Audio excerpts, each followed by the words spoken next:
여러분, 어느덧 개념 있는 중학국어 마지막 시간이에요. 여름방학도 다 지나버려서 많이 아쉬우시죠? 선생님도 그래요. 아무튼 이번 주도 문법을 살펴볼 건데요. 그 중에서도 문장 성분에 대한 내용을 준비해봤어요. 선생님은 오늘 아침으로 김밥을 먹었는데요. 그 김밥 먹으면서 유심히 살펴보니까 진짜 많은 재료가 들어가더라고요. 일단 김밥이니까 김과 밥은 기본이고 단무지, 지단, 맛살, 오이, 당근 엄청나게 많은 재료가 모여서 김밥을 이루죠. 오늘 우리가 살펴볼 문장 성분이 김밥에 들어가는 이런 재료들과 비슷해요. 다양한 재료가 모여서 김밥을 이루는 것처럼 문장 성분이 모여서 문장을 이룹니다. 문장은 생각이나 감정을 완결된 내용으로 표현하는 최소의 문법 단위를 뜻해요. 마침표나 물음표 같은 문장 부호가 끝에 찍혀 있죠. 그걸 완결된 내용으로 표현한다 라고 해요. 오늘 우리가 살펴볼 문장 성분은 앞서 선생님이 이야기했던 것처럼 문장을 이루는 재료들입니다. 문장에서 누가 무엇에 해당되는 것이 있어요. 자, 이 문장을 보면 선생님 밑줄 읽은 것처럼 보람이가, 별이, 선생님께서와 같이 이런 말들을 우리는 주어라고 부릅니다. 자, 어떤 친구들은요, 주어를 찾아보세요 라는 질문이 나오면 문장을 읽지도 않고 그저 조사 이, 가가 어디 붙어 있나만 찾아서 이거 주어다 이렇게 하는 경우도 있는데, 그것보다는 주어를 찾을 때 문장을 먼저 읽어주세요. 의미를 파악하시고 그 다음에 누가, 무엇이 해당하는 말이 어디에 있나를 찾는 것이 더 정확하게 주어를 찾아낼 수 있는 방법입니다. 문장에서 누구를, 무엇을 이런 거에 해당되는 말도 있죠. 아래 문장을 같이 볼게요. 밥을, 태양을, 보람이를 이런 것과 같이 어떤 동작의 대상이 되는 말이 있습니다. 자, 문장에서 이런 역할을 하는 성분을 목적어라고 불러요. 한국어는 끝까지 들어봐야 한다 이런 말 들어보셨죠? 우리 말은요, 어찌하다, 어떠하다, 무엇이다 라는 부분이 문장의 끝에 등장해서 그래요.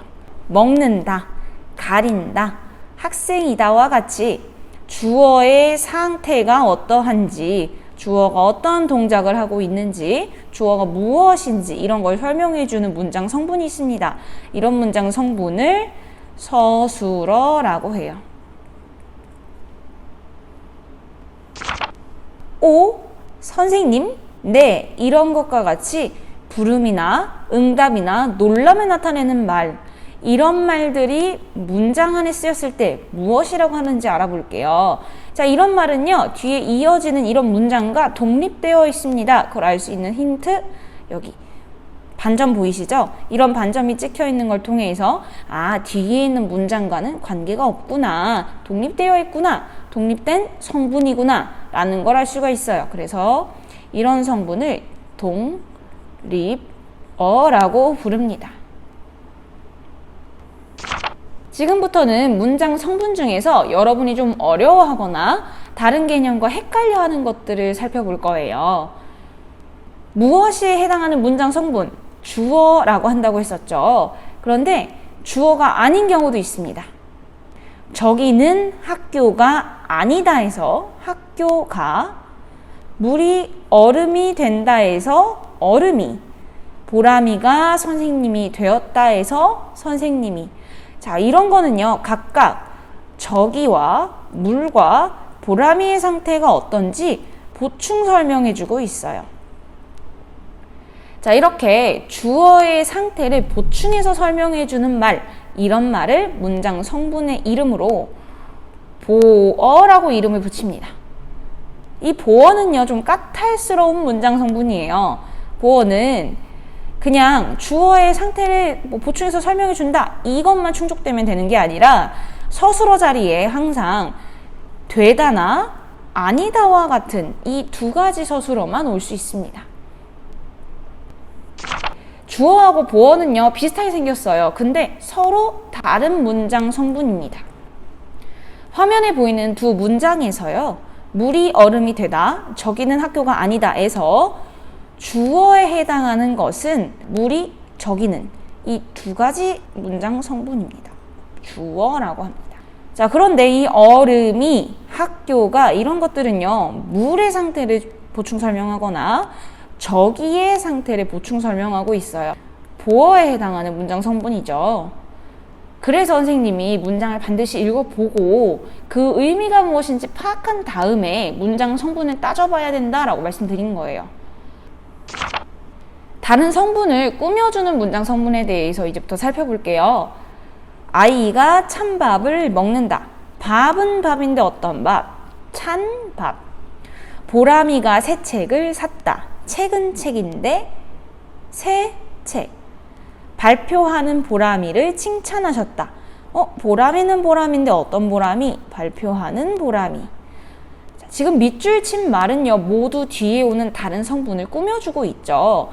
그런데 그 꾸밈을 받는 성분이 공통점이 있습니다. 밥, 책, 보람이와 같이 어떤 사물의 이름을 나타내는 말이에요. 자, 우리 이렇게 이름을 나타내는 말에는 품사 때 배웠습니다. 명사, 대명사, 수사 이런 게 있죠? 이걸 묶어서 우리 체언이라고 불러요. 자, 정리해 볼게요. 어떤 꾸며주는 말이 있고요. 그 말 뒤에 체언이 옵니다. 그래서 앞에 온 말이 뒤에 오는 체언을 꾸며줄 때 이 앞에 위치하는 성분을 관, 형, 어라고 합니다. 자, 아이가 밥을 빨리 먹는다. 먹긴 먹는데 빨리 먹어요. 보람이가 새 책을 많이 샀다. 샀긴 샀는데 많이 샀어요. 자, 이렇게 뒤에 오는 말이 먹는다, 샀다와 같이 동사 아니면 또 형용사가 올 수도 있어요. 이렇게 용언이 올 때, 앞에 오는 말이 뒤에 오는 용언을 꾸며줄 때 이런 문장 성분은 부사어라고 합니다. 자, 관형어와 부사어 비슷해 보이는 이 둘이 서로 어떻게 다른지 한번 비교를 해볼게요. 관형어는요, 체언이 문장에서 쓰일 때, 그러니까 주어나 목적어나 이런 애들을 꾸며주는 말이에요. 부사어는요, 서술어를 꾸며주기도 하고요. 다른 부사어를 꾸며주기도 하고요. 문장 전체를 꾸며주기도 해요. 수식의 범위가 굉장히 넓습니다. 자, 아무튼 우리 쉽게 생각하면 품사로 한번 쳐봤을 때 체언에 해당되는 말들을 꾸며준다. 그럼 관형어라고 보시면 되고요. 그보다 더 넓은 범위인데 뭐 주로 용언, 그러니까 문장 성분으로 따지면 서술어 같은 애들을 꾸며준다? 부사어 이렇게 보시면 돼요. 자, 문장을 같이 살펴보겠습니다. 보람이가 새 책을 많이 샀다. 꾸며주는 말이 두 개가 등장하는데요. 새와 많이라고 하는 이 문장 성분, 이 두 개의 문장 성분은 각기 다른 이름을 가지고 있어요. 자, 새부터 볼게요. 책은 책인데 어떤 책? 새 책. 책을 이라고 하는 문장 성분은 목적어에 해당이 됩니다. 목적어 앞에 와서 꾸며주고 있어요, 새가. 그러면 관형어라고 해야겠죠? 뒤를 볼게요. 사긴 샀는데 어떻게 샀다? 많이 샀다. 샀다라고 하는 무엇을 서술어를 꾸며주고 있으니까 많이의 문장 성분은 무엇이다? 부사어다. 자, 관형어하고 부사어 다른 개념이에요. 꼭 여러분들 구분하는 거 연습해 주셨으면 좋겠습니다. 품사에서도 한번 다루긴 했었는데요. 관형사하고 관형어도 좀 다른 개념이죠. 관형사, 무엇을 기준으로 해서 불렀을 때 그 단어의 품사가 무엇인지를 기준으로 했을 때, 관형어, 무엇을 기준으로 했을 때 그 단어가 문장에서 어떤 성분으로 역할을 하느냐를 기준으로 했을 때, 그래서 관형어에 해당이 되면 뒤에 오는 체언, 주어나 목적어나 이런 애들을 꾸며주는데 그 관형어에 해당하는 것이 품사로 쳤을 때 관형사일 수도 있고 아닐 수도 있다, 이런 이야기를 품사 때 말씀을 드렸어요. 문장 같이 볼게요. 보람이가 새 책을 샀다에서, 자, 새는요 뒤에 오는 책을 꾸며줘요. 책, 체언이죠? 그래서 이 새는요 문장 성분으로 따지면 관형어입니다. 문장 성분으로 따졌을 때, 자, 새라고 하는 단어만 따로 떼서 볼게요. 새, 이거 모양이 변화하나요?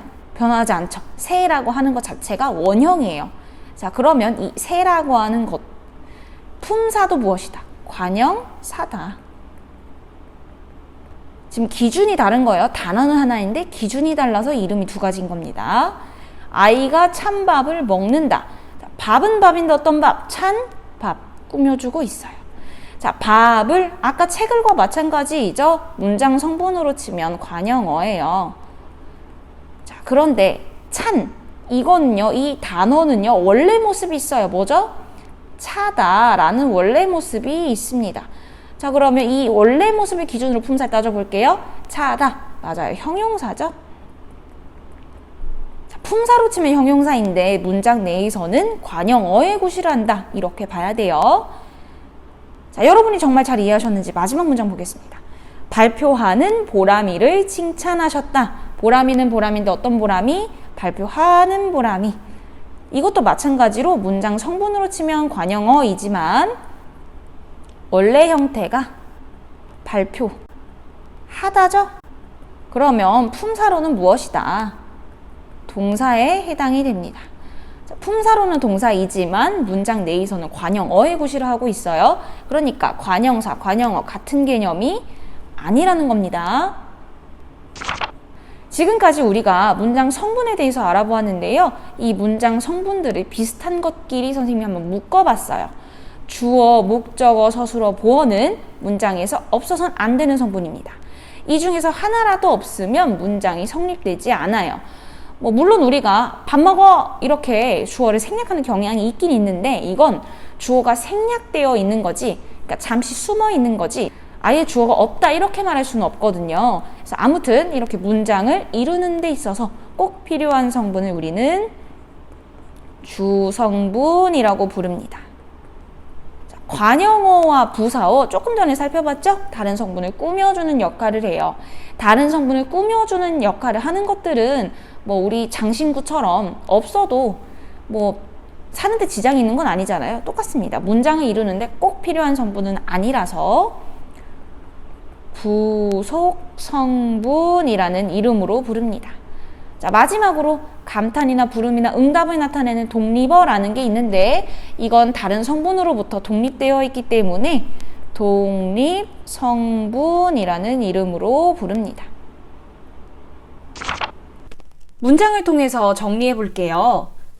보람이가 새 책을 매우 많이 샀네. 물이 얼음이 되다. 주어부터 한번 찾아보겠습니다. 주어. 문장의 의미를 여러분들 파악하시고 누가에 해당하는 말, 무엇이에 해당하는 말. 네, 맞아요. 보람이가, 물이, 이 두 개가 주어에 해당하는 말이죠. 자, 그러면 주어의 짝꿍 서술어 찾아보겠습니다. 보람이가 어떤 행동을 했어요? 맞아요. 샀어요. 이게 서술어가 되겠죠? 물이 어떤 상태예요? 네, 되다. 이게 서술어죠. 자, 아래 문장 먼저 할게요. 물이 되긴 됐어요. 근데 무엇이 되었어요? 얼음이 되었네요. 상태를 보충 설명해주고 있고 또 서술어가 되다니까 이 얼음이는 보어가 되겠죠? 보람이가 새 책을 매우 많이 샀네로 넘어가 볼게요. 자, 보람이가 사긴 샀어요. 뭘 샀어요? 책을 샀어요. 대상이 되는 말이니까 목적어죠. 자, 지금 우리가 표시한 단어들, 표시한 문장 성분들만 한번 볼게요. 보람이가 책을 샀네. 이렇게만 해도 문장이 되잖아요. 그래서 이걸 뭐라고 한다고요?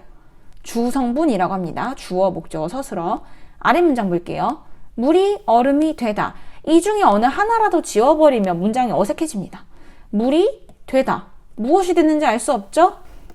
물이 얼음이. 이것도 어색하잖아요. 이렇게 주어, 보어, 서술어 모두 다 주성분 이렇게 부릅니다. 자, 이번에는 꾸며주는 말을 한번 찾아보겠습니다. 책은 책인데 어떤 책? 새 책입니다. 책을 꾸며주니까 이건 관용어다. 사긴 샀는데 어떻게 샀어요? 많이 샀습니다. 부사어죠? 자, 많이 샀는데 어떻게 많이? 매우 많이. 부사어가 부사어를 꾸며주는 구조예요. 자, 방금 우리가 찾은 새, 매우, 많이 같은 경우에는 다른 성분을 꾸며주고 있어요. 그러나 필수적이진 않죠? 부속 성분이라고 부릅니다. 특이한 친구 하나가 붙어 있네요. 어라고 하는 거. 뒤에 오는 문장과 직접적인 연관관계가 없이 독립되어 있는 성분입니다. 네, 뭐라고 부르나요? 독립성분이라고 부르죠.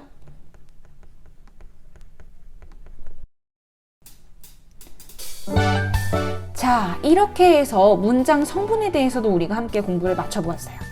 5주간 함께 했던 국어 공부 어떠셨나요?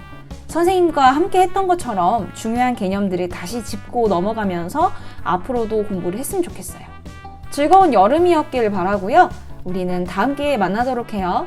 안녕!